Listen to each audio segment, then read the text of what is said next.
안녕하세요. 국민 행복을 위한 창조 시사 프로그램 시사게이트입니다. 네. 얼마 전에 인터넷을 보니까 어떤 분이 이런 글을 올리셨어요. 지하철을 탔는데 한 중년 남성이 타면서 여러분 잠시 제 말 좀 들어주세요 이러더래요. 아, 그 물건 파시는 분이시겠네요. 보통 그런 분들이 많잖아요. 그래서 그분들은 이렇게 점잖게 얘기 안 하는데? 요새는 좀 점잖게 하시더라고요. 그래요? 예. 과거에는 뭐 제가 그거 갔다 온 지 뭐 얼마 됐는데 그건 버스에 주로 했었죠. 지하철은 지하철 타세요? 예. 저도 지하철 많이 타거든요. 근데 이제 이분도 그런 줄 알았는데 이 남자분이 이제 잠시 쭈뼛쭈뼛 하다가 제 어린 딸이 지금 백혈병으로 투병 중인데 여러분들이 잠시만 기도를 해주실 수 없습니까? 이렇게 부탁을 하더래요. 그냥 감동적이었을 것 같은데 전 못 봤으니까 사람들이 다 눈을 감고 고개를 숙이고 기도를 하는 모습. 그렇게라도 좀 이렇게 힘을 좀 얻고 싶었던 아주 간절함이 있었던 모양이네요. 그러게요. 그러니까요. 그래서 저는 이분 딸이 빨리 좀 백혈병 낫고 그랬으면 좋겠어요. 그러게요. 빨리 회복돼야죠. 다만 이제 그 기도의 힘이라는 것도 우리가 뭐 과학으로 옳다 그러다 말할 순 없죠. 네. 또 그 믿음이고 아버지의 마음이니까. 하지만 그런 그 기도의 힘만이 아니라 의학과 과학에 대한 그런 기대도 가지셔야 될 테고 어쨌든 최선의 노력을 다해서 빨리 좀 쾌차했으면 좋겠습니다. 정말 간절한 마음으로 우리도 지난 대선 때 의혹이 일고 어느 정도 실체가 슬슬 드러나기 시작한 국정원의 선거 개입, 정치 개입 문제가 만천하에 공개되고 그에 합당한 책임을 지는 사람이 나오고 이러기를 간절한 마음으로 바라면서 오늘 시사게이트 6번째 시간을 시작을 해보겠습니다. 네. 오늘도 시청자분들이 많은 글을 보내주셨는데요. 홀 박사님 먼저 소개를 해주실래요? 예, 대구시 북구에서 이경숙님이 보내주셨습니다. 세 분과 이렇게 시사게이트로 다시 만나게 돼 반갑습니다. 대선 결과에 암담한 시간들이 지나고 많은 사람들이 또다시 힘을 내서 제 자리로 찾아가시더라고요. 크리스천으로서 제가 할 수 있는 일은 오직 기도뿐. 아침 저녁으로 이 나라를 위해 기도하고 있습니다. 국정원 국정조사가 제대로 진행되어서 마땅히 처벌받아야 할 사람들이 응징을 받게 되길 기도합니다. 역사는 진실을 기억하는 자들의 편이다. 여러분들이 하시는 수고가 결코 헛되지 않을 것입니다. 고맙습니다. 이분은 굉장히 건강한 크리스찬이고. 네. 저도 하나 읽겠습니다. 대구시 달서구에서 김관희 님이 보내주셨습니다. 안녕하세요. 저는 시사게이트를 열심히 보고 있는 40대 가장입니다. 작년 대선 이후 수개월이 지났지만 여전히 패닉 상태에 빠져 있는 많은 분들에게 좋은 방송으로 용기와 위로를 주고 계시는 제작진과 출연진 분들에게 감사의 말씀을 드리고 싶습니다. 사실 많은 분들이 그러하겠지만 저 역시도 정치에 크게 관심을 가지지 않던 평범한 시민이었습니다.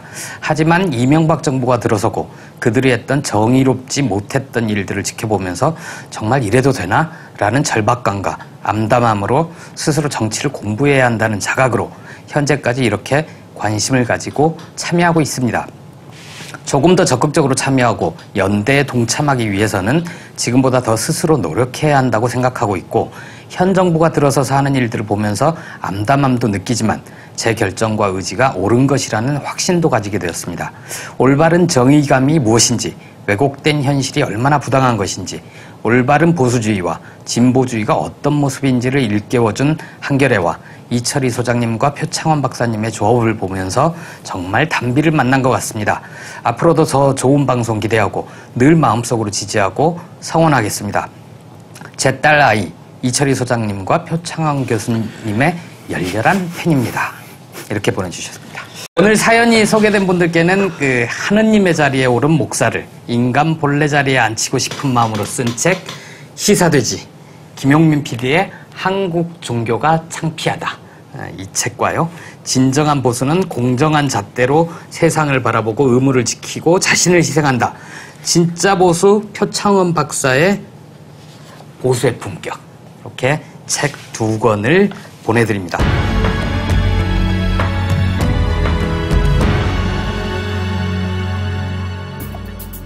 얼마 전 인천에선 흡연방이라는 게 등장해 화제였는데요. 흡연방이 무엇이냐? 알고 보니 금연법 시행으로 손님이 줄자 PC방 주인이 이름을 이렇게 바꾸고 PC 사용은 무료라고 했답니다. 기막히지 않습니까? 물론 꼼수입니다. 그런데 말입니다. 발상의 전환으로 새로운 뭔가를 만들어낸다는 것. 이게 혹시 그 누구도 제대로 아는 이 없다는 창조경제의 진짜 모습 아닐까요? 당장 생활이 어렵게 됐다. 검찰이 추징금 환수에 나서면서 재산을 압류하자 전두환 전 대통령 쪽이 이렇게 말했답니다. 이거 국민들이 잘 믿지 않을 것 같은데요. 전두환님, 광고 하나 찍으시면 어떨까요? 이명박은 아직도 배가 고픕니다. 이 광고처럼 전두환은 아직도 어렸습니다. 이렇게 말이죠. 혹시 압니까? 또 속는 사람들이 있을지. 국정원은 공직선거법을 위반하지 않았다. 국정원 직원인 줄 모르게 댓글 다는 건 장려해야 한다. 국정원 국정조사에 참여한 새누리당 김도읍, 권선동 의원의 말입니다. 우여곡절 끝에 국정조사가 시작됐지만 새누리당 의원들은 국정원 감싸기에 급급한 모습입니다. 의원님들, 거기서 그러시면 안 되거든요. 혹시 자신들이 파렴치범이라도 의무적으로 변호해야 하는 국선 변호사라고 잘못 알고 계신 거 아닙니까? 카드 돌려막기를 해보신 적 있으신지요? 카드 돌려막기는 순간의 어려움은 모면하는 것 같지만 결국 파멸의 늪에 빠지는 길이라고 하는데요. 울며 겨자 먹기로 하는 서민들의 카드 돌려막기보다 더 무서운 늪이 있습니다. 바로 새누리당의 국정원 불법 선거 개입 돌려막기입니다. 잘못하면 그 늪에 빠져서 헤어나지 못할 수도 있으니 부디 조심하시기 바랍니다. 박 대통령이 국정원 사건을 은폐하는데 전력 분투 중이다. 이렇게 보도한 신문이 있습니다. 한겨레만큼, 아니 더 세게 조진 것 같은데요. 우리나라 신문이냐? 아닙니다. 프랑스의 유력 일간지 르몽드입니다. 르몽드는 박 대통령이 국정원의 지원을 받은 사실을 줄곧 부인해왔고 새누리당과 권력 집단은 언론의 지원을 받으며 사건을 은폐하는 데 전력 분투하고 있다. 이렇게 보도했는데요.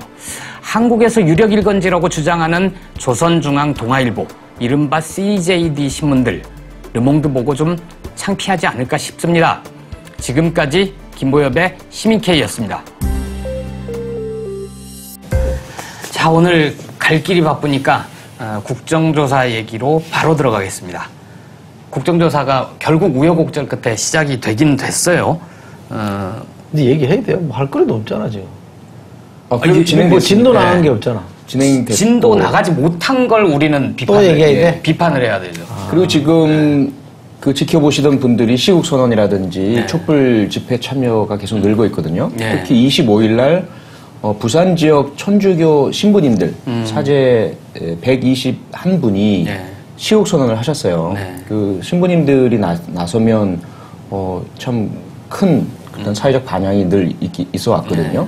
거기다 해외에서도 미국, 캐나다, 프랑스 교민들에 이어서 독일 교민들이 또 시국선언 발표를 했고요. 외신에도 보도가 되고 있고. 그래서 국정조사를 하시는 지금 의원님들이 이거 그냥 넘기면 될 것 아니냐 생각 절대로 하시면 안 될 것 같고. 그렇죠. 거리에서 또 종교계에서 외국에서 지켜보고 있다는 거 분명히 아셔야 될 것 같습니다. 이거 방송을 보거나 아니면 우리나라에서 잘 팔린다는 신문 보면 촛불 시위나 시국선언이나 이런 내용이 전혀 안 나와요. 그래서 나오죠. 어떤 분은 최근에 유튜브에서 촛불 시위하는 걸 처음 보고 알았다. 그렇게 많은 사람들이 지금 이 사안에 대해서 분노하고 국정조사가 잘 진행되고 책임자가 처벌받길 바라는 목소리가 이렇게 터져나온 걸 자기는 몰랐다. 도대체 방송은 뭐 하는 거냐. 이런 말씀을 하시더라고요. 게다가 이제 그 방송 언론의 문제가 이 국정조사에 대해서 나온 기사를 딱 보니까 이건 무조건 양비론 정쟁이에요. 여야가 싸웠다. 이거 가지고 본질도 아닌 거 가지고 또 싸웠다. 이런 식으로 여야를 모두 희화하고 양비론 쪽으로 내몰면서 국회나 국정조사 자체가 별로 의미가 없지 않느냐. 이런 태도니까 참 문제죠. 그래서 오히려 이런 국정조사에 대한 무용론보다는 좀 더 디테일로 들어가서 그나마 국정조사에서 무엇이 나왔고 무엇이 안 나왔고 앞으로 어떻게 돼야 되겠고 어떤 자세가 문제이고 좀 짚어줄 필요가 분명히 있을 것 같아요. 국정조사 시작한 지 이틀째인데 어쨌든 새로 뭐가 진도를 막 나간 거는 없지만 민주당 의원들에 의해서 새롭게 그리고 진보당 쪽에서도 새롭게 통합진보당. 공개를 한 내용들이 있죠. 첫 번째는 박범계 의원. 예, 박범계 의원이 권영세 주중대사의 녹취록에 추가된 부분을 얘기했어요. 근데 그 녹취록에 보니까 이 녹취록이 정확한 표현이 뭐라고 돼 있죠? 짜집기라는 표현은 민주당에서 짜집기가 했고 끼워 맞춰서 이렇게 돼 있어요. 제가 그거 보면서 아니 무슨 녹취록이 대화록이 테트리스도 아니고 뭘 끼워 맞춥니까? 근데 끼워 맞췄다는 표현 자체가 원래 있는 그대로를 풀지 않았다라는 방증 아닌가요? 글쎄, 그 문맥상으로만 봐서는 참 저는 정확히 이게 무슨 뜻인지 잘 모르겠더라고요. 그러니까 우리가 통상 이렇게 여러 산지한 팩트들을 전체 일목요연하게 한번 정리해 볼 때 이렇게 막 끼워 맞춰 보잖아요. 여기 넣었다, 여기 넣었다 이렇게 하는데 통상은 그런 용어로 쓰는데. 그렇죠. 그건 사건에서 그렇죠. 그렇죠. 근데 이 경우는 뭘 지금 끼워 맞췄다라는 건지가 전체가 이렇게 쭉 나와 있지 않아서 약간 애매하긴 한데, 결국 그 추론해 볼 수밖에 없는 거죠. 그 대목에서 그럼 그 대화록이나 이런 걸 가지고 끼워 맞췄다라는 표현을 쓴다 그러면 무슨 뜻일까? 라고 추론할 수밖에 없는 거니까. 그러니까 그걸 민주당은 짜집기 했다. 이렇게 해석을 하는 것이죠. 이른바 악마의 편지 뭐.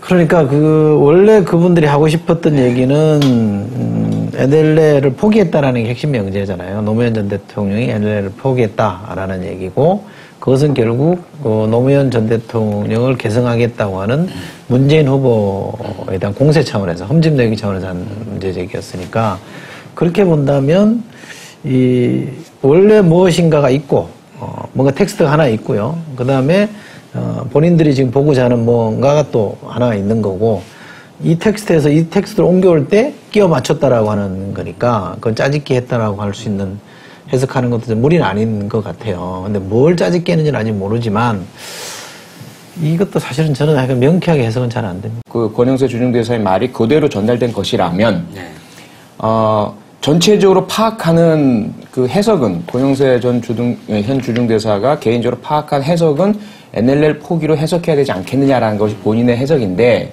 이거 있는 그대로 양도 많으니까 다 보여줘서는 남들에게서 그런 똑같은 해석을 유도할 수 없다. 그러면 그게 더 돋보이더라고요. 예, 자신의 해석과 같은 결론을 듣는 혹은 보는 사람들로부터 얻어내기 위해서는 본질에 해당되는 것들만 몇 개 이렇게 끼워 맞춰서 생각하는 것만 보여주면 되지 않겠느냐. 뭐 이렇게까지도 아마 박범계 의원의 말 속에는 의미가 담겨 있지 않느냐. 그 녹취록은 이렇게 돼 있어요. 국정원에서는 이게 이제 이런 뭐죠? 권영세 당시 상황실장의 얘기는 국정원에서는 그때는 MB정부 그래서 원세훈으로 원장 바뀐 이후로 기억을 하는데 내용을 다시 끼워 맞췄거든요. 아마 그 내용을 가지고 청와대에 보고를 요약 보고를 한 거지.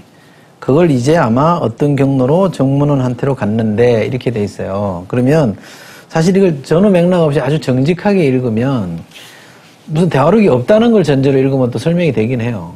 옳은 대화록이 없어졌다 이거예요. 그러면 다른 걸 가지고 이렇게 막 들어서 이제 다른 자료 뭐 녹취 파일이든 녹음 파일이든 뭘 들어서 전체 왁구라는 표현을 쓰나요? 그러니까 털거리 안에 이제 맞춰서 집어넣었다, 끼워 맞췄다 이렇게 해석할 수 있는 여지도 없는 건 아니에요. 아주 정직하게 읽으면. 그런데 그런 가설 말고 만약에 원본이 있고 지금 돌아다니는 당시 대통령한테 보고되고 돌아다니는 뭔가 발췌본이든 뭐 요약본이든 제3의 버전이 있다 그러면 이 원본에서 제3의 버전을 할 때 오기까지 뭔가 왜곡이 있었다라는 차원에서 끼워 맞췄다는 말을 또 쓸 수도 있는 거고. 그럴 수도 있죠. 조금 더 명료하게 좀 발언했으면 고마웠을 텐데. 이게 그 기자들 만나서 한 얘기죠. 그렇죠. 근데 여기에 대해서 또 이제 그 지금 국정조사에 나온 새누리당 의원들의 주장은 그러한 박범계 의원의 말도 끼워 맞췄다라고 얘기를 하는 거죠. 그러면서 그 녹음 파일 자체를 전체를 다 들려줘라. 왜 안 들려주냐? 이제 이런 이야기거든요. 아니 근데 그게 전체가 있는 녹음 파일인지 아닌지 또 어떻게 알아? 그것도 아무도 모르는 거 아니에요. 그렇잖아요. 그러니까 일단은 실체가 현재는 그런 말이 있었다라는 것을 옮겨온 이야기들만 있고요. 그 다음에 한번 뉴스에서인가 일부가 보도가 됐죠? 음성이. 그 음성이 일부가 보도가 돼서 분명히 실체는 입증이 된 것 같아요. 권영세? 네, 권영세. 아니, 그거는 실체가 있는 거고. 실체가 있는데, 그 대화의 내용 전체를 공개하라 이거죠, 새누리당 의원들은. 그렇지 않고 일부만 얘기하니까, 그냥 처음에 그 권영세 현 주중대사가 전체 대화록 중에 일부를 끼워 맞춰서 왜곡했다라는 의혹을 민주당이 제기한 것과 마찬가지로 권영세 씨가 했던 이야기들의 일부를 가져다가 또 왜곡한 거 아니냐 이런 얘기를 또 새누리당이 또 하고 있는 거거든요. 원래 사람들은 자기 관점에서 세상을 보거든요. 보죠. 본인들이 발췌하면서 사실 왜곡을 해봤잖아요. 뭐 님자 붙이고 뭐 나를 저로 이렇게 막 바꿔서 주어를 그런 경험이 있어서 아마 쟤들도 그랬을 거다 이렇게 추론할 수는 있을 텐데 사실은 뭐 어떤 정치 공세에서는 그렇게 반론할 수 있는 여지는 충분히 있죠. 근데 사실 민주당이 풀텍스트를 공개하기는 좀 어려울 거예요. 근데 박범계 의원은 그 권영세 주중대사 당시 상황실장 얘기를 근거로 해서 이게 NLL 대화록 관련된 게 사실은 이명박 정부 시절부터 이쪽의 정치 세력을 거의 말살시키기 위해서 오래전부터 준비해온 공작 아니냐 이런 의혹까지 제기하고 그렇죠. 있어요. 사실은 대화 내용의 구체적인 것이 중요하다고 생각하지 않습니다. 네. 일단 12월 10일 날 김무성 전 새누리당 종합선거대책본부장이 총괄본부장이 남재준 현 국정원장이 공개한 그 대화록에 있는 내용과 토시 하나 안 틀린 내용을 그대로 대중유서에서 낭독하고 읽었다는 거잖아요. 그렇죠. 그게 다 지금 포착돼서 음성이 녹음되어 있고 그 다음에 권영세 현 주중대사 당시 종합상황실장이 기자들과의 대화에서 NLL을 뭐 깐다란 표현 그리고 뭐 아니면 도 상황이면 깐다, 집권하면 깐다. 컨틴전시 플랜. 네, 컨틴전시 플랜 이런 것들이 있는 건 뭐 분명한 사실로 확인되는 것 같아요. 그렇다면 이게 구체적으로 어떤 내용이 있었느냐보다는 일단 이 NLL이라든지 2007년 남북 정상회담 내용, 노무현 전 대통령의 어떤 역할 이런 부분들을 결국 그 자신들만 알고 있는 국가 기밀을 이용을 해서 선거에 활용하고 그 다음에 야당을 중북 세력 내지는 NLL 등의 국익을 포기하고 영토를 포기하는 그리고 뭐 북한 김정일에게 굴종적 자세를 취하는 이런 사람들로 보여주고자 하는 뭐 그런 어떤 커다란 의미로 보는 게 가장 중요하겠죠. 어떤 버전이든 간에 대화록을 그냥 읽어보면 이 NLL 포기가 아니라는 거는 좀 충분히 이해할 수 있는 거 아니에요? 그게 보는 사람마다 뭐 독해가 다를 수 있다라고 생각은 합니다만 이렇게 취지를 쭉 이렇게 맥락상으로 따라가 보면 노무현 대통령이 뭘 지금 얘기하려고 한다라는 거는 분명하잖아요. 네. 그렇잖아요. 그 대화라는 건 상대를 두고 하는 법이기 때문에 저 같으면 그렇게 표현 안 하겠다라든지 이 언어를 그렇게 쓰지 않고 뭐 좀 다르게 썼을 수도는 있겠지만 그러나 그 분이 하고자 했던 말의 진이나 취지는 충분히 나는 와닿는다라고 보는데. 근데 그게 이 소장님은 그렇지만 서상기 국회 정보위원장은 대화한 원본, 대화 내용이 녹음돼 있는 걸 까면 그 말의 뉘앙스라든가 얼마나 이게 굴종적이었는지 NLL을 포기한 발언이었는지 알 것이다 이런 주장을 하잖아요. 저는 텍스트 대화록이라는 텍스트를 보고 그런 판단을 했다라고 보기는 좀 어려운 것 같다. 이 판단은 주어져 있는 거고 굴종적이었다, NLL을 포기했다 이런 결론을 이미 예비하고 머릿속에 집어넣어놓고 문건을 봤든가 안 봤든가 라는 거죠. 그러니까 이게 정확한 판독이나 해석이 아니라는 게 제 뜻이에요. 그러면 왜 그럼 이걸 굳이 그렇게 왜곡해서 읽었냐 이 말이에요. 무슨 이유로. 그리고 전직 대통령을 굳이 그렇게 읽어서 실익이 뭐 있냐. 그러니까 제가 보는 건 이래요. 첫 번째, 일단 NLL 문제는 우리 대한민국에서 굳이 제기할 실익이 전혀 없다. 국익 차원에서 봤을 때 전혀 없다. 북한이 좋은 일만 생기는 거죠. 그렇기 때문에 이게 결국은 정보기관이 기밀 유출자, 리커다라고 월스트리트저널에서 기사를 낸 거 아니겠어요? 그러니까 첫째, 이건 대단히 우매하고 해서는 안 될 잘못되고 국익에 저하는 행동입니다. 그럼 두 번째, 노무현 전 대통령이 가서 정상회담 하기 전에 준비했던 자료들을 보면 이건 전혀 NLL의 포기하고는 상관이 없거든요. 서해 평화지역 얘기는 나오지만 이게 NLL 포기는 전혀 아닌 것이고 모든 자료 준비한 지도 다 나오잖아요. 세 번째, 결국 나온 정상회담 내용과 그 결과를 보면 NLL 포기는 전혀 들어가 있지도 않아요. 자, 그렇다면 중간에 두 사람이 대화를 나눌 땐 지난번에 시사게이트에서 제가 말씀드렸지만 네. 별의별 이야기들이 나올 수 있어요. 그럼요. 뭐 범죄자의 어떤 자살자를 설득하고 유도할 때도 뭐 그 사람 취재 찬동도 해줄 수 있고 뭐 그 사람 편이 될 수도 있고 결국 결과적으로 범죄를 저지르지 않도록 하고 인지를 석방하도록 하고 자살하지 않도록 하고 이게 제일 중요하거든요. 네.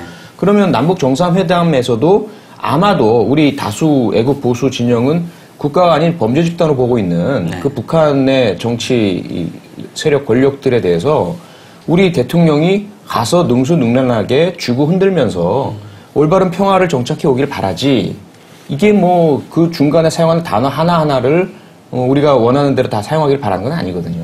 원하는 대화 그렇게 두고 봤을 때 결국 그러면 이철희 소장님이 이야기하시는 왜라는 질문에 대한 답이 네. 도대체 왜일까라는 거는 어쨌든 이번 선거 그리고 지난 총선 혹은 이런 정치적 지형에 있어서 현재의 집권 세력이 가장 좀 두렵고 불안하고 좀 적대시할 수 있는 부분은 뭐냐면 어쨌든 야권 전체의 바람, 거기다 국민들의 어떤 거기에 대한 찬동 이런 것이겠는데 이걸 분열시킬 수 있는 무기가 뭐냐? 결국은 색깔론 아니겠냐는 거죠. 과거 김대중 전 대통령이 젊은 시절부터 계속 써왔고 통용됐고 효과가 있었던 색깔론인데 이걸 옛날처럼 그냥 무조건 쟤는 빨갱이야 이건 안 된단 말이에요. 노무현 전 대통령의 장인 문제 끌어들여서 한참 했지만 별로 안 됐죠. 네. 결국은 그게 NLL이라는 것이 상당히 효과적이다라는 것을 맛봤던 경험들이 있지 않습니까? 일부 이제 보수 우익 농객들이 TV나 뭐 인터넷 같은 그것만 그 강력한 무기가 없었죠. 꺼집어냈던 게 확 일어나고 정말 그랬어? 제가 얼마 전에 만났던 20대 그 청년들도 이 사람들이 정의는 대단히 중요하고 국정 사건 문제다라고 여기는데 네. 투표는 박근혜 후보에게 했다는 거예요. 그래서 왜 그랬냐 그랬더니 바로 NLL 문제 때문이었다는 거죠. 아, 그런가요? 그 네. 정도로? 멀쩡한 정신을 갖고 있는 사람이라면 원본을 읽어보면 이건 그 정도로 쓰기는 좀 어렵다라고 판단하는 게 정상적 판단이라는 거잖아요. 그냥 텍스트를 읽어보면 네. 그렇잖아. 뭐 복잡할 것도 없이 어쨌든 서먹을 한번 읽어보긴 했을 거 아니에요. 근데 읽어보면 야 이건 좀 그렇게 쓰기 좀 어렵다. 이렇게 해야 되잖아요. 그러면 정 써먹고 싶으면 원본은 제껴놓고 사본은 제껴놓고 그중에 일부만 약간 그래서 끼워 맞춘 거 아니에요? 변형해서 발췌본만 공개하고 네. 원본은 안 까는 게 정상이란 말이에요. 근데 이것도 덜렁 깠어요. 공개를 해버렸단 말이에요. 지금 원본은 그러니까 지금 이제 국정원이 갖고 있는 그 사본만 봐도 사실은 아니다라고 보는 해석이 더 많잖아요. 그렇죠. 다 안 읽어본 일반 국민들도 그건 아니야라고 평가하는 게 훨씬 더 많단 말이에요. 여론적으로도. 그럼 이걸 처음에 이걸 하겠다고 했던 사람은 무슨 근거로 이게 자신들의 주장을 뒷받침하는 논거라고 생각했냐, 전거라고 생각했냐 이 말이에요. 난 그게 이해가 안 된다 이 말이에요. 아니 근데 CJD 신문 그 당시에 이제 속속들이 대화록을 누가 바빠서 그거 다 읽어보겠어요? 신문에 보도된 큰 제목만 보잖아요. 방송에서도 큰 제목 딱 나오고 얘기하고 그렇죠. 그 큰 제목들만 보면 NL을 포기한 것 같아요. 그런 의심을 불러일으키는 거죠. 아니, 일반인들이 그런 건데. 그러니까 일반인들. 그러니까 일반인들한테는 그렇게 써먹을 수 있다니까요. 네. 만약에 내가, 예를 들면 이렇게 하면 위험할지 모르겠는데, 내가 만약에 이 반공 이데올로기라 그럴까? 반북 정서를 좀 활용해야 되겠어요. 그러면 건수를 좀 찾을 거 아니에요. 옛날처럼 무슨 뭐 북한에 총풍 일으켜달라 부탁할 수도 없는 거고, 그럼 뭔가 건수를 찾을 거란 말이에요. 그러면 지난 노무현 정부 때 NLL이 문제가 된 적이 있었어. 그럼 이렇게 쭉 자료조사를 해보다가 정상회담에서 이런 얘기가 있을 수 있었겠지. 그러고 한번 뒤져봤단 말이에요. 읽어봤어요. 근데 멀쩡하게 읽어본 사람은 이건 못 쓰겠다라고 제껴놓는 게 맞다 이 말이에요. 그잖아요. 근데 그거를 활용해서 공세를 하겠다고 한 사람의 판단력은 난 도대체 어디서 그렇게 이 담대한 용기가 나왔느냐 난 도저히 이해가 안 된다는 얘기고, 하다못해 광주 민주항쟁 때, 광주항쟁 때 무슨 뭐 북한 무슨 뭐야 특수부대가 왔다 갔다 이런 게릴라. 것도 팩트를 중요시하는 조갑재 선생도 아니라고 그러잖아요. 그럼 팩트를 읽으면 아니다라고 판독할 수밖에 없는 거거든. 근데 이 경우는 왜 이렇게 되냐? 난 그게 도통 이해가 안 되는 거예요. 지금 만약에 보수 인사들이 그렇게 주장하는 거는 이미 진영으로 나눠서 싸우는 거니까 그렇게 해석의 여지가 있다라고 우길 수 있는 거지. 그러나 처음에 그걸 볼 때는 저 같으면 그거를 증거로 쓰지는 않겠다 이거야. 그러니까 소장님은 합리적인 사람이에요. 상식적인 사람이고. 안 합리적인 사람도 거기를 보면 그러니까 아니라는 거 알아. 남재준 원장이 그 사본을 공개하지 않으리라는 전제 하에서 했던 거죠, 사실은. 설마 공개하겠느냐. 그리고 과감하게 일부 왜곡을 했다. 그렇죠. 네? 그러니까 왜냐하면 어차피 다 들여다보지 않을 거, 정치 공방으로 끝날 거다라는 생각을 했을 것 같아요. 그러니까 전체를 다 조사하고 실제로 그것을 다 들여다보리라는 생각 없이, 그리고 그런 판단을 하지 않으리라는 생각 하에서 NLL 포기라는 것만 자꾸 내세우면 그 헤드라인 장식하고 이미지로 떠오르니까 정치적인 효과가 있잖아요. 그 선거 끝나면 또 유야무야되고 없을 거니까. 그게 아마도 저는 문재인 의원이 이건 안 되겠다. 다음에 또 써먹을 거다. 그러니까 전체를 공개하자. 이렇게 나오신 것으로 좀 보거든요. 문재인 의원도 그때 트위터에 쓴 글을 보면 정말 그래서는 안 되는 거지만 뭐 어리석은 일이라고 표현을 했던가요? 그렇지만 더 이상 어쩔 수 없다. 깔 수밖에 없겠다. 뭐 이런 식의 얘기를 했었던 거죠. 아예 이 모든 절차를 예상을 하고 했다고는 전혀 우리가 볼 수 없는 것 같고요. 그건 남재준 원장의 공개 이전 상황까지만 본다면 충분히 절대로 전체 대화록이 공개되지 않을 것이다라는 그런 가정과 예상하에서 하나의 정치적 도구로 계속 활용했던 것이 아닌가. 근데 그 이후에 많이 달라지고 있는 거죠. 지금. 신경민 의원이 되게 재밌는 얘기를 하잖아요. 여당 사람들은 국가기록원에 원본이 없다는 정보를 알고 있었던 것 같다. 그렇다면 이제 뭐 그거잖아요. 양쪽이 뭘 두고 다툼을 하는데 이쪽에서는 상황을 정확하게 꿰고 있고 지금 뭐 그게 왜 어떤 경위를 거쳐서 원본이 사라졌는지는 아직 모르니까. 근데 한쪽은 그런 상황들을 다 알고 전략을 세우는 쪽과 그런 걸 모르는 쪽, 즉 정보의 비대칭 상태에서 싸움은 정보가 없는 쪽이 불리할 수밖에 없죠. 당연하죠. 그런데 제가 좀 아쉽게 생각하는 대목은 어쨌든 정상회담의 대화록이 국가기록원에 있느냐 없느냐 이거는 사실은 저는 사안으로 보면 파생 사안이잖아요. 네. 국정원의 선거 개입과 사실 거기 하나 이제 나온 게 지난 대선에 이것이 박근혜 그렇죠. 후보 캠프에서 활용된 흔적이 일부 확인된 거. 이 두 가지가 크게 보면 큰 꼭지가 이게 핵심인데 거기서 파생된 사안에다가 온통 그렇죠. 몰입해서 쫓아가 보니까 그렇게 돼 있죠. 아무것도 없는 게 됐으니까 사실은 저는 아주 냉정하게 보면 파생 사안에 너무 올인한 거에 대한 책임은 저는 민주당에 있다고 봐요. 그렇죠. 그 책임, 민주당 중에도 저는 문재인 의원과 당대표에게는 큰 책임이 있다고 봐요. 그러니까 전략적 판단을 잘못한 거는 뭐 전 책임져야 된다고 생각해요. 그 책임을 어떻게 지느냐 문제는 별개로 치더라도 그렇다면 이 문제를 어떻게 수습할 거냐에 대해서도 좀 이렇게 잘 고민해서 수습해 들어갔으면 좋겠다라는 게 제 생각인데. 김한길 대표가 지도부랑 같이 기자회견을 하면서 이제 이 논란은 좀 종식시키자. 그렇게 하고 이 책임을 나한테 물어달라. 그건 좀 고육지책이라고 봐요. 대표로서는 그런 정도 스탠스를 잡고 가야 된다고 생각하고요. 그럼 이철호 소장님은 그 조경태 의원의 기자회견에 참석하신 건가요? 제가 지금 하고 싶어하는 얘기가 그 다음 얘기인데 네. 당대표의 발언은 당 지도부의 공통된 의견이잖아요. 그렇죠. 조경태 의원은 당 지도부 일원이잖아요. 최고위원이죠. 최고위원 아닙니까? 본인이 그렇게 자랑하듯이 부산의 삼선 의원이잖아요. 그러면 어제 대표가 그렇게 발표했으면 그걸 존중해 주는 게 맞는 거지. 오늘 내가 나가서 대표가 책임지고 새누리당이 자꾸 뭐 문재인 의원이나 친노에 대해서 뭐라고 해서 분열하지 마라. 조장하지 마라라고 경고했는데 안에서 분열을 만들겠다고 나와서 문재인 의원한테 삿대질하는 이거는 정말 해볼 때 말도 안 되는 속된 말로 할 얘기는 아닙니다만 짓거리 아닙니까? 당대표도 우습게 만들고 민주당 당원들이 봤을 때도 좀 뭐하는 사람이냐 생각이 든다 이거죠. 그러니까 말이라는 거는 어떤 단어를 써서 어떻게 표현하는 도 중요하지만 어떤 자리에서 그렇죠. 언제 얘기하느냐도 굉장히 중요한 대목인데 난 도대체가 이해가 안 되는 거예요. 지금 저게 무슨 도움이 되냐 이 말이에요. 나는 그런 행태는 저는 민주당 내부에서 저는 역으로 그런 행태에 대해서는 전 책임을 물어야 된다고 봐요. 지금 상황이 어떤 상황이었어요?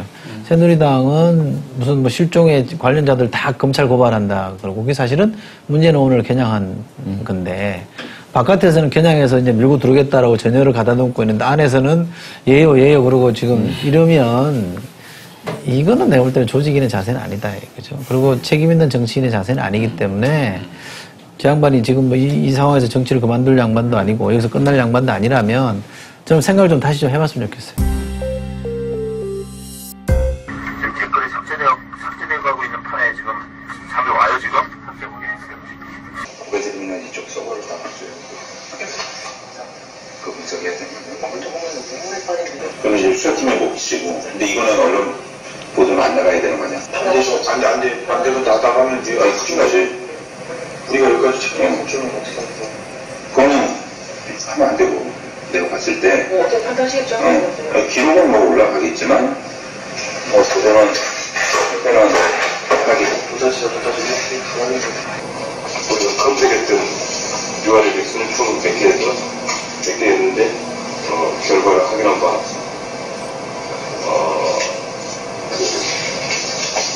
비난이나 지지 관련 관련 조사이다. 그렇게 확인할 써보려고 그러거든요. 지금 기관 보고 했잖아요. 네. 법무부와 경찰청 기관 보고를 하면서 오늘 나온 얘기는 경찰들이 국정원의 댓글이 삭제되는 증거가 인멸되는 현장에 있었던 것 같은 동영상도 공개가 됐단 말이에요. 표 박사님 보셨죠, 그거? 네, 봤습니다. 어떻게 봐야 됩니까? 일단 그 동영상만 본다면 이건 네. 처음 공개된 것이고 네. 검찰 수사 자료에도 들어가 있지 않다라고 설명을 하더라고요. 네. 그걸만 보면 수사관들 그러니까 수사관들을 이렇게 CCTV로 찍고 있는 그렇죠. 그런 예, 그 설치되어 있는 CCTV죠. 네. 일부러 찍는 게 아니라 늘 몰래 찍은 게 아니라? 늘 가동되는. 네. 그래서 수사관들 그 분석관들 입장에서도 사실은 인식 속에 없어요. 찍히고 있다는 걸 인식하지 않고 있는 상태에서 네. 돌아가고 있는 상황인 거죠. 네. 그래서 대단히 자연스러운 그 모습이라고 봐야 될 텐데 그 모습만 본다면 이게 사이버 수사 요원들은 이게 이제 실시간 서치를 하거든요. 네. 추적을 하고 어떤 일이 벌어지고 있는지를 보고 있는데 지금 딱 해당되는 그 URL, 사이트하고 아이디 이런 부분들을 검색하고 있는데 막 확 글이 없어지는 것이 눈에 보이는 모습인 거죠, 그게. 네. 그러니까 삭제된다, 증거 삭제되고 있어. 이 앞에는 잠 좀 자도 돼요. 너무 힘드니까. 근데 잠 좀 자도 돼요는 경찰이고 분석관이고. 예. 예. 같은 분석관들이죠. 예. 근데 이제 상하 관계가 있는. 네. 근데 야 지금 증거가 지금 삭제되고 있는데 잠이 오냐? 이렇게 이제 대화가 나가는 거죠. 그렇게 되는 상황이라서 대단히 급박하고 분명히 댓글이 보이고 흔적이 네. 있고 근데 이거 삭제되고 있는 증거인멸의 상황 이런 부분들이 이제 딱 찍혀 있는 것인데 경찰 측의 이야기는 그 부분은 처음 봐서 잘 모르겠다 그런데 전체적인 맥락과 비교해 봐야 되지 않겠느냐. 네. 그 부분만을 보고 이게 그 당시 그러니까 12월 16일 날 밤에 중간 수사 결과 발표를 하기 전에 상당한 수의 댓글이 이미 확인되었다는 그 사실 전제 자체를 지금 인정하지 않고 있잖아요, 경찰청이. 모든 걸 부인하고 있죠. 예, 부인하고 있죠. 그런 부분들이라서 이게 지금 공개되고 있는 내용과 경찰청의 대응이 너무 달라서 네. 상당히 좀 국민들이 좀 분노도 하시고 네. 또 혼란도 느끼시고 그런 상황이죠.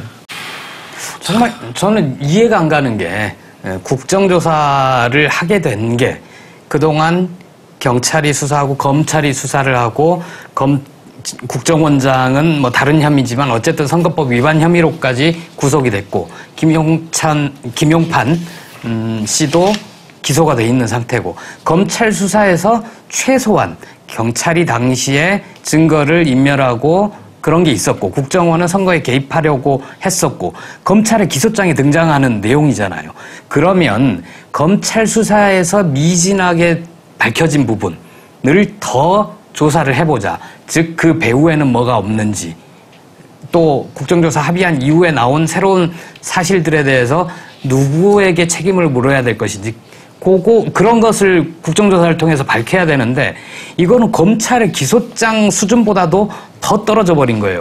문제는 결국은 이 국정조사의 양 파트너로 참가하고 있는 네. 새누리당 쪽이 무관하지 않다 보니까 지금 뭐 김무성, 권영세 이 두 분의 이야기가 계속 나오고 있고 네. 결국 검찰 수사 이후를 얘기하자면 당연히 원세훈, 김용판 배후를 이야기할 수밖에 없고 그 당시에 선거 과정 16일 날 오후에 김무성 의원이 이야기하고 그 다음에 박성규 대변인이 저녁에 밤에 이야기하고 또 박근혜 당시 후보께서 토론 때 이야기하고 요 부분이 이야기가 안 될 수가 없는데 그건 지금 현재 새누리당이 엄청난 치명적인 문제란 말이죠. 국정조사장에서 박근혜 대통령의 동영상이 나오니까 바로 퇴장을 다 해버리시는 상황이 벌어진 것처럼 네. 그러다 보니까 이게 분명히 처음부터 제대로 되리라고 예상은 안 했죠. 그러다 보니까 또 이철희 소장님도 계속 말씀하시지만 야당의 역할이 중요하다.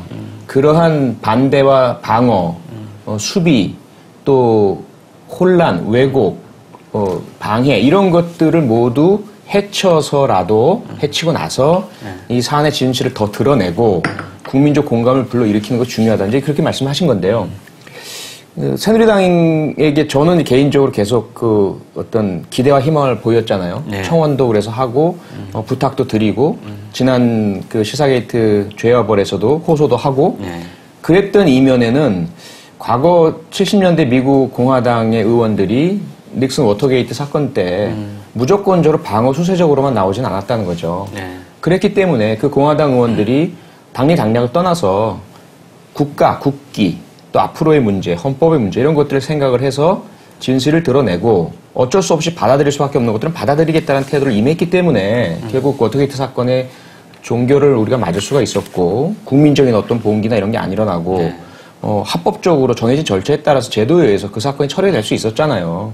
그리고 나서 공화당은 다시 부활했거든요. 부활하고 지금까지 번창해서 이어오고 있고 그런 것들 때문에 자꾸 이제 우리 새누리당과 그 참여 의원들께도 제발 그렇게 방어적으로만 나오지 마시고. 근데 아직도 희망을 가지세요? 아니, 이제 그건 희망을 가진다는 네. 입장을 계속 보여드려야죠. 네. 그래서 그분들의 양심의 호소를 계속 해야만 그래도 끝까지 전 그러기가 힘들 것 같아요. 왜냐하면 어제 오늘 새누리당 의원들의 발언을 들어보면 국정원이 댓글을 다는 행위는 전혀 위법하지 않다. 신분을 속이고 댓글 다는 행위는 더 권장해야 된다. 공무원이라고 공개하지 않았으니까 문제되지 않는다.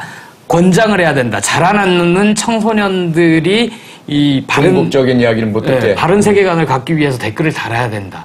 아니 국정원이 교육부도 아니고 댓글 다는 부대도 아닌데. 국민 걱정원이라고 하잖아요. 그러니까 이런 수준의 사람들과 마주 앉아서 국정원의 대선 개입, 선거 개입의 실체들을 밝혀낼 수 있을까 하는데 점점 암담해진다는 거죠. 그러니까 국민들께 기대해야죠. 어쨌든 저는 국정조사의 어떤 의미는 생방송 중계라고 보거든요. 물론 이제 방송 3사는 녹화를 하지만 국회 방송 같은 곳에서는 생방송 중계를 하고 있고 네. 인터넷에서도 팩트TV 같은 곳에서 생방송 중계를 하고 있고요. 그동안 이 국정원 사건이 철저하게 방송 3사와 메이저 언론에 의해서 외면당했던 것과는 전혀 다르잖아요. 그렇죠. 그래서 국민들께서도 새누리당 의원들의 그러한 유도와 혼선, 혼란 이야기 이런 부분들에 현혹되실 수도 있으시겠지만 야당의 주장도 보이고 그리고 그 증인대 지금 기관 대표로 나와 있지만 이 기관 대표자들이나 관련자들이 위증은 피하기 위해서 애를 쓰는 모습이 보이잖아요. 그래서 말을 아끼고 삼가하지만 허튼 주장은 줄이려고 하거든요. 그러다 보면 뭔가 이제 국민들께서도 아시게 되는 거죠. 그게 가장 중요하다 생각이 되고요. 여기서 이제 저한테 많은 질문을 해오시는 게 뭐냐면 새누리당 의원들도 똑똑한 분 아닙니까? 검사의 경찰 고위 간부 출신의 뭐 훌륭한 분들이거든요. 네. 근데 그런 분들이 어떻게 저렇게 후한무치 파렴치한 모습으로 말도 안 되는 주장을 하실 수 있습니까? 이런 질문을 많이 해오시거든요. 근데 저는 딱 보면서 새누리당 의원들은 철저하게 전투 논리로 임하고 있다. 어떤 개인의 양심이다, 옳고 그름이다 이런 걸 일단 다 제껴두고 우리가 전쟁할 때 도로교통법 안 지키잖아요. 탱크 몰고 가다가 빨간불 들어온다고 서지 않는단 말이에요. 그렇죠. 그런 상황이란 거죠. 그래서 이 새누리당 의원들이 지금 보고 있는 것은 옳고 그름의 판단을 일단 다 전부 뒤로 휴지통수에 던져버린 거예요. 이기냐 지느냐의 문제인데 지금 그들이 딱 세워놓는 것은 뭐냐면 첫째, 지난 대선 동안 발생한 일은 민주당의 정치 공작이다. 이걸 딱 정해놓고 들어왔어요. 둘째, 국가정보원이 행한 종북 감시 사이버 활동은 적법하다. 정당하다. 다만 그중에 일부의 일탈이나 사적인 오류는 있었을 수 있다. 그거는 인정을 하나요? 그건 인정하겠다. 네. 셋째, 현재 대한민국 특히 검찰 내의 그 수사에 해당하는 검사까지도 사회진보연대인가 그 단체에 가입하고 후원하고 활동했던 것처럼 종북 세력이 곳곳에 들어가 있다는 것을 이번 기회에 국민들께 알리자. 그래서 얘기한 사람이 검사 출신이죠. 그 사람이 검사 출신이고 실제 그 정부로 지목한 해당 검사의 선배요 상관으로서 같이 근무했던 사람이에요. 그랬었죠. 그러니까 그런 것들은 결국 뭐냐면 사적인 관계든 동료 선후배 관계들은 모두 떠나서 자신들 진영의 승리, 전쟁의 승리를 위해서 상대방 자신과 땀을 같이 흘리고 같이 노력하면서 일했던 후배마저도 천하의 몹쓸 종북으로 몰아세우는 한이 있더라도 이겨야 되겠다. 이런 것들이 눈에 확인이 보이는 거죠. 새누리당 지금 얘기하신 대로 새누리당 국회의원들이 멀쩡한 사람들이 교육을 제대로 받았던 사람들이 왜 저럴까를 생각해 보면 그게 진영 싸움이니까 그런 거거든요. 그러니까 서로 진영을 나눠서 싸우는 거기 때문에 문제는 이걸 어떤 프레임으로 규정하느냐의 싸움이 굉장히 중요해요. 그러니까 지금 야권이나 민주주의 진영이나 일반 대다수 국민들은 이건 정의와 부정의의 싸움으로 바라보는 게 이해하는 방식이잖아요. 그렇게 보면 새누리당 국회의원들이 하는 행태가 도저히 이해가 안 되는 건데 새누리당이나 새누리당을 지지하는 사람들의 논리는 이거는 새누리당 지지층과 민주당 지지층 간의 싸움이다. 내지는 박근혜 대통령을 지지하는 사람과 문재인 후보를 지지하는 간의 싸움이다. 내지는 영남과 호남의 싸움이다. 친북과 반북의 싸움이다. 이런 식으로 프레임을 짠단 말이에요. 제가 이 말씀을 드린 이유는 이 프레임을 어떻게 짜느냐가 굉장히 중요한데 민주당이 거기서 저는 많이 놓쳤다고 생각하는 거예요. 그래서 제가 여러 번 이 자리에서도 얘기했다시피 대통령의 퇴진 문제를 너무 성급하게 얘기하면 프레임을 짜는데 굉장히 불리한 프레임이 짜진다. 이게. 그러니까 예를 들면 워터게이트도 공화당에서 양심적인 발언이나 판단을 한 사람들이 나왔다는 얘기잖아요. 그것이 정의와 부정의로 받아들이니까 사람들이 옳은 쪽에다 편에 설 수 있는, 이게 만약에 진영론로 나뉘었다면 그 사람들도 막혔을 거란 말이에요. 근데 우리가 지금 잘 들여다보면 새누리당 내부에 이런 표현이 가능할지 모르지만 개혁적이나 양심적인 세력들이 다 침묵하고 있어요. 말을 못 꺼내고 있단 말이에요. 그럼 이 사람들이 움직일 수 있게끔 열어주는 게 이른바 프레임을 잘 짜줘야 되는 민주당의 몫이고 이쪽 진영에서 해야 될 고민인데 나는 그게 너무 없어서 좀 답답한 거고 마치 한풀이 하듯이 막 극한 언어를 쏟아낸다고 해서 이게 풀리지 않는다는 거예요. 결국 국정조사는 성과 없이 끝나버릴 수밖에 없는 것입니다. 그러면 결국 누가 덕을 보느냐?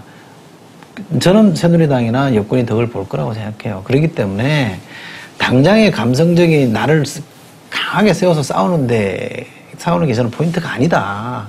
지금은 그런 싸움 할 때가 아니다라고 저는 생각하는 거고 전체 판을 좀 어떻게 끌고 갈 거냐에 대한 좀 전략적 관점에서 고민을 해줘야 되는데 이게 너무 중구난방으로 막 나가니까 저는 전선이 잘 안 풀린다. 싸움이 잘 안 풀린다고 보거든요. 그래서 저는 일관되게 야당의 무능 정말 좀 실력을 가지고 아니면 좀 더 깊이 고민해서 문제를 좀 풀었으면 좋겠다는 게 제 고민인데 어디서 이게 풀어져야 되는 건지가 막 엉켜 있잖아요. 그렇죠. 발이 엉키고 실타래가 꼬여 막 엉켜 있어요. 저쪽은 제가 볼 때는 이 반대 진영에서 대통령의 정통성까지 걸고 들어왔기 때문에 대우를 아주 굳건하게 짰어요. 청와대를 중심으로 해서 딱 대우를 짜고 여기서 누구도 안에서 못 벗어나게 만들고 있단 말이에요. 근데 이쪽 진영의 대우도 제대로 안 짜놓고 상대만 결속시켜 놓고 있는 거예요. 그렇잖아요. 그럼 상대가 이 안에서 정지를 그렇지. 저쪽은 결속시키고 이쪽은 이완시키고 이 전선 관리로는 안 된다. 저쪽 안에서도 저는 상당수의 양심적인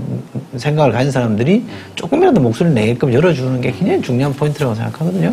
그 부분은 저도 이제 전적으로 동의하는 길은 좀 구체적인 면으로 들어가서 이 국정조사를 지켜보면서 이 좋은 기회, 생방송을 국민들이 지켜보시는데 이 해당되는 기관 대표에게 물어봐야 할 사안이 아닌 걸 가지고 너무 흥분해서 혼자서 떠들고 계시는 모습들이 너무 많이 비쳐요. 그 아까운 시간을.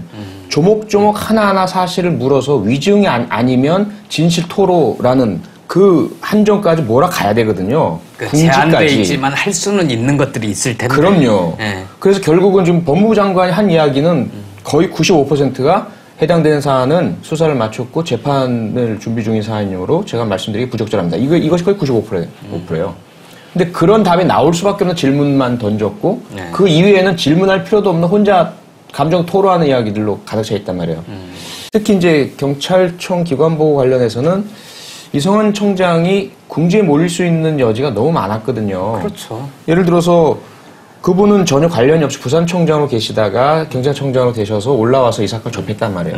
근데 일부 이상기 의원이 보여준 동영상들은 못 봤다고 했고 그러면 도대체 이 사건에 대해서 누구에게 보고를 받으셨습니까? 그 질문 하나를 좀 기대했는데 안 하시더라고요. 그럼 예를 들어 최현락 수사국장에서 보고 받았습니다. 그러면 당사자로부터 본인이 의심받고 있는 당사자로부터 보고를 받으셨기 때문에 네. 청장이 보고 계시는 이 사건의 진실이 왜곡되어 있을 수 있다는 것이 딱 드러날 수밖에 없잖아요.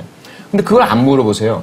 그다음에 이제 해당되는 구체적인 하나하나를 이수영님 말씀처럼 이게 대우가 짜져 있고서 역할 분담이 되어 있었다고 한다면 서로 주고받고 질문이 이어가는 과정에서 이분이 쫙 여기까지 몰아나가면 그 다음 분이 그 다음을 이어서 몰아나가고 그 다음 분이 이어서 몰아나가고 그러면 차차차차 조여오는 그 긴장과 불안감 속에서 너무나 힘드실 거라며 대응하시기가. 그러다 보면 사실은 증인으로 나온 분들이 그렇죠. 기관장 입장에서 그리고 그런 기관 보고가 끝나고 나면 그 다음 차례는 증인 신문이란 말이에요.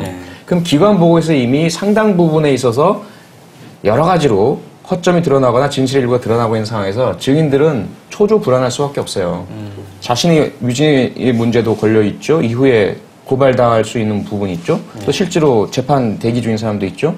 그런 상황들을 좀 이용을 하셔가지고 국민들이 보고 있다. 이 국민 참여 재판이라고 생각하시는 상태에서 구체적으로 하나하나 이렇게 질문에 들어가시는 것들을 보고 싶습니다. 뭘 할 수 있을까라고 의문을 가지신 분들이 많지만 회의하시는 분들도 많지만 그나마 제한된 조건 내에서라도 할 것들이 많다. 많죠. 민주당 야당 의원들이 팀플레이를 잘 해가지고 어떨 때는 격하게 하실 수도 있죠. 그러면 또 다른 분들은 좀 조근조근 법정 드라마처럼 그렇죠. 따져 들어가면서 궁지에 몰고 이런 모습들이 좀 필요할 것 같아요. 그래서 이제까지는 너무 어떤 감정이 격하니까 그러셨다라고 우리가 이해를 해드려야 될 것 같고 이제부터는 그러시면 안 된다. 이제부터는 정말 감정을 완전히 죽이고 전혀 이 사건과 관련 없는 사람이라는 생각으로 이 사건의 시청자와 함께 국민과 함께 진실에 다가선다. 그렇게 접근해 주셔야 될 것 같아요. 그래서 어느 대목 가서 감정이 격해지는 게 보는 사람이 그럴만하다. 같이 그렇죠. 같이 일어날 수 있게. 공감. 그렇게 돼야 되는 거잖아. 근데 막 처음부터 대바람부터 막 성질 내고 과음 지르고 그러면 보는 사람이 좀 아닌데 왜 저러지? 이렇게 되면 이게 안 먹힌다. 그렇죠. 진도가 다르잖아요. 그럼요. 지금. 전혀 다르죠. 그 야당 쪽 국정조사 위원들은 학습량도 상당하고 많이 알고 그래서 그걸 가지고 말씀을 하지만 그걸 보고 있는 국민들은 그렇게 디테일에 강하지는 않거든요. 그렇다면 차분차분 이렇게 같이 갈 수 있도록. 이게 마지막으로 한번 이렇게 이거 괜히 민주당 사람들 감정이 격해져가지고 먼저 판 깨고 나가는 이런 거 하면 안 되고요. 절대로 안 되죠. 절대로 안 되죠. 제가 볼 때 이 한국일보 기자들이 사주측과 싸우는 거에 대한 고민을 한번 민주당 사람들이 한번 배웠으면 좋겠어요. 이 싸움을 노조 대 사측, 노사의 싸움으로 안 만들려고 무지 노력을 많이 하더라고요. 그 왜 그런지는 생각해보면 알 거 아니에요. 이게 노사 간으로 가면 그렇죠. 정부가 못 끼어든단 말이죠.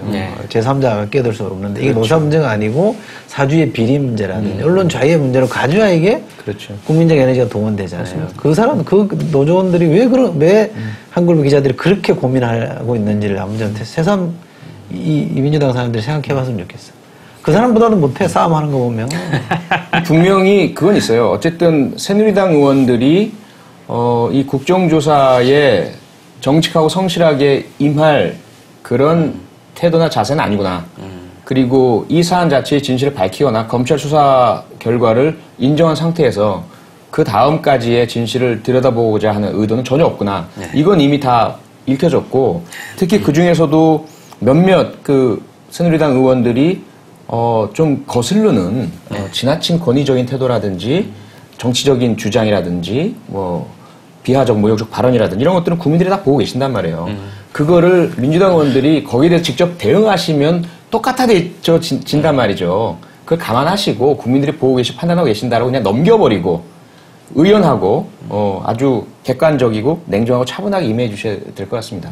참 야당하기 힘들어요. 슬기롭게 야당하기 힘들어요. 국민 대표하기 힘들죠. 국민 대표하기 힘들죠. 그리고 새누리당이 지금 당장은 저런 전략으로 앞에 불은 끄고 갈 수 있을지 몰라도 저러다가 정말 큰 늪에 빠지거나 큰 불 만날걸요? 그러니까요. 그건 분명히 우리 국민들을 너무 낮게 보면 안 될 것 같고요. 국민들은 이미 4.19를 일으켰던 국민들이고 6월 항쟁을 했던 국민들이고 시대가 달라졌다 하더라도 대한민국 국민들의 다수의 마음에 있는 정의감은 대단히 뜨겁거든요. 그거 무시하면 안 됩니다. 남은 시간이 많지는 않지만 우리 또 응원을 한번 해보죠. 자, 이번 코너는 표창원 박사님이 준비한 표창원의 죄와 벌입니다.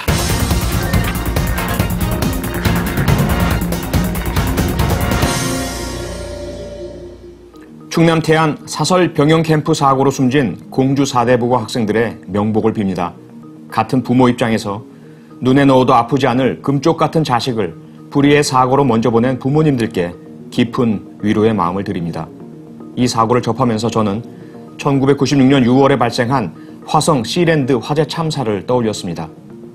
공무원들의 부패와 비리로 안전시설이 제대로 갖추어지지 않은 시랜드 청소년 수련원이 인가를 받고 유치원 어린이들만 방에 재우고 원장과 선생님들이 술판을 벌이는 바람에 어린이 19명을 포함한 23명이 사망하고 6명이 부상당했던 참혹한 사건이었습니다. 그래도 당시에는 끝까지 상관의 부당한 지시를 거부하며 시랜드에 인허가를 해주지 않았던 이 장덕 계장의 비망록이 공개되면서 정의롭고 사명감 있는 공무원의 모습에 국민이 위안을 찾을 수 있었습니다. 그리고 자신의 안위를 돌보지 않고 학생들을 모두 대피시킨 뒤 탈진해 결국 숨을 거둔 화성 마도초등학교 김영재 선생님의 헌신과 희생이 피해 부모님들의 분노를 조금은 가라앉혀 주었습니다. 화성 시랜드 사건으로 인해 다중 이용시설에 대한 시설 안전 기준과 점검 등이 강화되었지만 어린이 청소년의 교육과 훈련 및 체험 등의 전 과정에 안전을 확보할 수 있는 법과 제도가 마련되지 않았던 것은 우리에게 천추의 한으로 남았습니다. 결국 이번 태안 사설 병영 캠프 참사로 이어졌으니까요. 학생들의 정신력을 강화한다며 안전이나 적합성 등이 확인되지 않은 병영 캠프로 반강제로 몰아넣은 관계자의 책임에 대해서는 철저한 수사와 처벌이 이루어져야 합니다. 아울러 피해 유가족에 대한 충분한 보상이 이루어져야 합니다. 화성 시랜드 참사 당시 경기도와 화성시의 무성의한 대응에 분노한 부모들은 농성을 하기도 했고 하키 전 국가대표였던 어머니 한 분은 국가로부터 받은 훈장들을 모두 반납한 뒤 뉴질랜드로 이민을 떠나기도 했던 사실을 잊지 말아야 할 것입니다.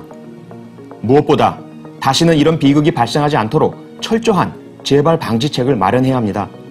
어린이 청소년의 단체 활동에는 반드시 사전 안전교육이 이루어지고 안전관리 책임자가 지정되며 인솔교사가 입회 및 참관하도록 의무화하는 법제의 마련이 시급합니다. 무엇보다 학생이나 학부모, 교사들의 의견이 충분히 반영되는 민주적인 의사결정 방식이 모든 학교에 정착되어야 합니다. 화성 시랜드 참사 전에 문제를 인식하고 부당한 지시에 거부했던 이장덕 계장이 있었던 것처럼 이번 공주 4대 부고의 병영단체 체험학습의 논의와 결정 과정에도 문제를 인식하고 우려를 품었던 교사와 학부모가 분명히 계셨을 것입니다. 이들의 우려와 문제제기와 비판이 보장되고 효율성이 다소 저해되더라도 민주적인 논의를 거쳐 문제에 대한 점검과 안전장치의 마련이 이루어지는 관행이 정착되어야 합니다. 다시 한번 참담한 마음으로 희생된 학생들의 명복을 빌며 하늘이 무너지는 아픔과 슬픔에 휩싸인 부모님들께 무겁고 깊은 위로의 마음을 전해드립니다. 이들의 희생을 헛되이 하지 않기 위해서라도 철저한 진상규명과 엄중한 처벌 그리고 확실한 재발 방지책 마련을 촉구합니다.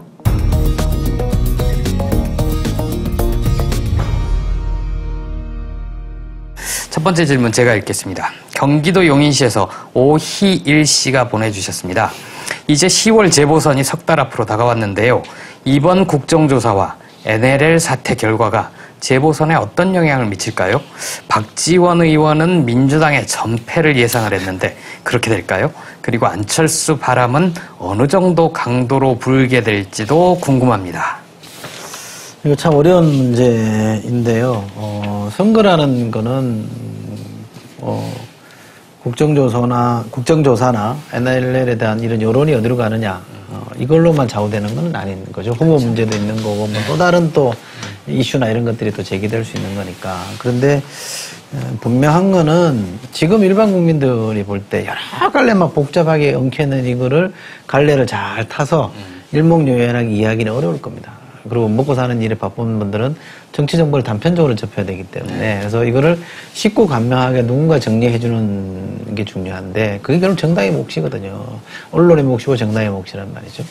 그걸 잘 못 해내면 좀 상당히 국민들이 짜증스러워할 것 같아요. 그것은 결국 야당이 제 역할을 못했다는 쪽으로 좀 화살이 돌아갈 수도 있기 때문에 아니나 다를까 니들은 결국 그거밖에 아니야 이런 판단으로 가게 되면 박지원 전 대표의 말을 맞다는 전폐하기가 쉽습니다. 그러나 저는 꼭 그렇게 가는 측면만 있는 건 아니고 역시 아까 우리 두 분이 얘기하신 것처럼 이대로 가서는 안 될 것 같다 뭔가 이쪽이 못 믿었긴 하지만 저쪽이 너무 좀 과하게 하는 것 같다. 이걸 이대로 놔둬서는 안 되겠다라는 생각들이 더 힘을 얻으면 여당이 상당히 고전할 가능성도 저는 있어 보이거든요. 그래서 아직은 재보궐선거 성패를 논하기는 좀 어려운 것 같고, 워낙 지금 이렇게 판이 요동치고 있는 상황이라서 조금 더 지켜봤으면 좋겠다라는 생각을 하고요. 제 짐작으로 민주당이 전패할 것 같지는 않다. 그러나, 아주 선전할 것 같은 선거는 아니라고 보고 있고요. 안철수 의원 쪽은 어떨까? 거기도 사실은 조금 예상에 못 미치게 좀 속도가 더딘 건 사실입니다. 그죠? 세력화도 지금 눈에 가시적으로 안 보이고, 정당은 더더욱이 좀 그런 거고, 양당이 워낙 세게 싸우니까 세력이 미미한 제3세력으로서는 운신폭도 별로 없고 존재감 드러내기도 쉽지 않고, 그런 이런 불리한 여건에 빠져 있어서, 과연 이번 재보궐선거 때 안철수 쪽이 그야말로 진짜 호기를 만나서 제대로 한번 해볼 수 있느냐? 꼭 그런 분위기는 아니에요. 게다가 이번에는 호남에서 어쩌면 선거가 없을 가능성도 있거든요. 네. 그렇게 되면 안철수 의원 쪽이 강한 지지 기반의 호남인데 거기서 민주당을 제압할 수 있는 지금의 여론 분위기는 돼 있습니다만 막상 선거가 없으면 그걸 보여줄 계기가 안 되는 거라서 지금 재판 중인 의원은 두 분이 있긴 있죠. 글쎄요. 그래서 지금 대체적인 전망은 없지 않을까라는 전망들을 더 많이 하고 있어서 그래서 안철수 의원 쪽도 10월 재보궐선거는 그렇게 유의미한 계기가 안 될 수도 있다라는 생각이 있고요. 자칫하다가는 최악의 시나리오가 나올 수도 있죠. 민주당이나 안철수 의원 공이 최악의 시나리오가 나올 가능성도 있으니 저는 지금부터 어떻게 하느냐. 안철수 의원도 지금 이 상황에서 운신폭이 별로 없긴 하지만 대중적 여망이라는 걸 갖고 있는 사람이라 그러면 전 좀 더 적극적이고 좀 더 분명하게 움직여야 될 거라고 보고요. 그게 결국 지도자로 커가는 과정이다. 그런 거 안 하고 대선 주자로 가는 거는 요행으로 가능할지 몰라도 이기는 후보가 되기는 어렵다고 저는 보거든요. 그래서 그거를 본인이 매일매일 저는 승부를 건다는 생각으로 이번 사태에 좀 더 분명하게 뛰어들어야 된다고 생각해요. 답이 되셨는지 모르겠습니다만. 답이 되셨을 것 같습니다. 저도 사실 정치를 전혀 모르는 상태에서 설명을 들으니까 귀에 쏙쏙 들어오네요. 네. 참 어려운 박지원 의원이 전패를 바란 건 아니죠? 아니, 그건 아니겠죠. 전혀 위기감을 그럼요. 불러일으키기 위한 얘기겠죠. 네. 경기도 부천시에서 서정민 씨가 보내주신 질문입니다. 얼마 전 통합진보당과 갈라선 진보정의당이 정의당으로 이름을 바꾸고 천호선 대표체제가 출범했는데요. 우리나라 진보 정당의 미래를 어떻게 보시는지 또 10월 재보선에서 안철수 의원 측과 정의당의 연대 가능성은 어떻게 보시는지 궁금합니다. 질문에 둘 다 안철수 의원 얘기가 들어가요. 어려운 질문만 이렇게 하시는 것 같고요. 저는 진보 정의당이 정의당으로 이름 바꾼 거는 좀 상징성 있다라고 봐요. 과도하게 의미부여할 일은 아닙니다만 지금 진보 정의당의 주력이 우리가 굳이 세력의 성향이나 분포를 좀 따져보면 과거 이제 국민 참여당 했던 쪽 사람들이 조금 더 많은 것 같아요. 그분들이 아마 정의당이라는 용어를 더 선호한 것 같고 제가 알기로는 사회민주당이라는 용어를 이렇게 원래는 진보당 출신 분들이 쓰고 싶었는데 그거는 비토당하고 이걸로 타협했다는 얘기는 당원 구성으로만 보면 진보라는 데 방점을 찍는 것보다는 참여나 정의 이쪽으로 방점 찍으시는 분들이 주류가 된 것 같아요. 그렇게 보면 사실은 우리가 흔히 알고 있는 진보 정당으로서의 강도, 퇴색했다고 보기는 없고 강도는 조금 더 약화되지 않을까라는 게 제 짐작인데 그건 나쁘다는 뜻이 아닙니다. 객관적으로 전망하면 그럴 수 있지 않을까 싶고요. 그런데 저는 한 정당이 진보 정당이냐 아니냐는 별로 중요하지 않다고 보는데 우리 정당 시스템, 정당 체제 안에 제대로 된 진보 정당이 존재하느냐 안 존재하느냐는 굉장히 중요한 차이가 있다고 보거든요. 그렇게 보면 통합진보당이 사실상 진보 정당의 기능을 상실한 게 사실이잖아요. 위상을 잃어버렸거든요. 그분들 섭섭하게 들릴지 모르지만 그렇다면 진보정의당이 진보당으로서의 정체성을 더 저는 굳건히 하는 게 맞는 방향인 것 같은데 뭐 표현이 이게 좀 맞는지 모르겠습니다만 자꾸 오른쪽으로 오는 것 같아서 그러면 정당 시스템, 정당 체제 전체도 저는 꼭 그 좋은 영향을 끼칠 것 같지는 않아요. 그분들은 또 그 정당의 미래를 생각해서 고민 끝에 그런 걸 결정을 했겠습니다만 저는 이제 관찰자 입장에서 보면 그런 걱정이 좀 있는 건 사실이고요. 10월 재보궐선거에서 정의당과 안철수 의원 쪽이 연대할 가능성은 저는 거의 없다고 봅니다. 지금 안철수 의원은 독자적으로 가서 하는 게 맞다. 뭐 이런 걸 공개적으로 공언하고 있는 상황이라서 그때 가서 만약 연합 정치를 활용할 수 있는 여지는 많지 않아 보이고요. 저는 거의 없다고 봐서 가능성 높게 보지 않고요. 저 개인적으로는 10월 재보궐선거는 야권의 정당들이 전 다 나가서 싸워보는 것도 의미 있다고 생각해요. 정말 얼마를 서로 갖고 있는지 예? 이걸 제대로 한번 붙어보고 6월 지방선거 전에는 뭔가 전 제 편으로 들어가야 된다라고 생각하는 게 제 그림이라서 뭐 연대 가능성 거의 없다고 봅니다. 탁 와닿는 게 뭐냐면 진보 정당들마저 진보를 벗고 우클릭을 하고 있다. 이게 미국에서 일어난 현상이거든요. 미국에서 그렇죠. 1950년대 메카시즘 현상이 불면서 공산당원들에 대한 실제 하지도 않는 그런 그 마녀 사냥이 이루어지고 공격이 이루어지고 색깔론이 이루어지고 4년 동안 지속되다가 결국 끝이 났지만 미국의 석학들이 다 그런 얘기를 했어요. 그 메카시즘 때문에 미국의 지성은 회복할 수 없는 손상을 입었다. 그 다음에 보시면 미국의 정당은 공화당과 민주당 두 보수 정당밖에 없어요. 민주당은 미국의 공산당 당수 한번 만난 적이 있어요. 아, 그래? 존재하는지도 모르는? 네. 어쨌든 민주당은 그냥 조금 리버럴한 보수일 뿐이지 민주당의 편차가 굉장히 크잖아요. 예, 근데 진보정당은 아니란 말이죠. 그게 네. 다 포함돼서 민주당이 들어가 있는데 유럽은 전혀 다르단 말이죠. 네. 유럽은 영국 같은 경우도 보수당과 노동당이 양대 정당으로 진보와 보수가 서로 엇갈리면서 정권을 잡고 교체하면서 사회가 계속 균형을 이룬단 말이에요. 독일이나 프랑스나 모든 유럽 국가가 다 그렇거든요. 그럼 우리가 택해야 할, 물론 분단이라는 아픈 현실이 있긴 있지만 분단을 극복해 나간다는 과정에서 미래를 우리가 그릴 때 지금 국정원 사건으로 인해서 또는 그 이전부터 있어왔던 색깔론이라는 것이 결국 미국의 메카시즘 이상의 상처를 우리 지성사에 안기고 있는 것 같고 훨씬 세죠. 훨씬 센 것 같아요. 네. 정당도 결국 못 견디니까 진보를 벗어내는 거 아니겠어요? 그럼요. 진보라는 타이틀을 갖고 있으면 종북 좌빨 때문에 도저히 선거에서 이길 수가 없는 거에 당선이 안 되는 거예요. 너무 불행한 상황인 것 같아요. 진보의 이름이 거추장스러울지 몰라도 진보의 내용은 여전히 매력적이고 굉장히 많은 사람들에게 도움이 되는 내용이거든요. 실제로 좀 제대로 된 진보 정당이 되기 위해서 서로 경쟁을 치열하게 하다 보면 오히려 또 이 진보의 땅이 점점 넓어지지 않을까. 이게 정의당이나 요 그룹들이 우클릭을 만약에 한다는 제 진단이 맞다면 그 다음 수순은 안철수 의원 쪽이든 민주당 쪽이든 합치는 거 말고는 다른 대안이 없어요. 대안이 없죠. 사실은. 색깔의 구분이 안 가요. 그럼 그건 합쳐야 되는 거예요. 그리고 사실은 양대 정당으로 원래 작년 대선 전에 나왔던 그 빅텐트론이니 그렇죠. 그런 게 다 그런 거였잖아요. 진보 쪽이 다 합쳐가지고 큰 정당 하나 만들고 보수는 이미 합쳐져서 하나의 당으로 만들어져 있으니까 이 두 당이 경쟁을 해서 이쪽이 이겨서 뭐 선거제도도 바꾸고 여러 지형을 좀 바꿔놓고 다시 분화되는 게 맞겠다라는 것도 저는 설득력 있는 하나의 어프로치라고 보거든요. 그렇게 갈 수도 있습니다. 그러니까 조만간 저는 정의당이나 이쪽 그룹들이 그 결정을 해야 될 때가 올 거다라고 봐요. 조금 더 지켜보죠. 뭐. 시사게이트 6번째 시간 어떻게 보셨습니까? 저희가 준비한 내용은 여기까지입니다. 시사게이트는 늘 문을 엽니다. 닫혀있는 진실의 문, 정의의 문, 소통의 문을 열고 싶습니다. 그 문으로 여러분도 많이 들어와 주셨으면 고맙겠습니다. 고맙습니다.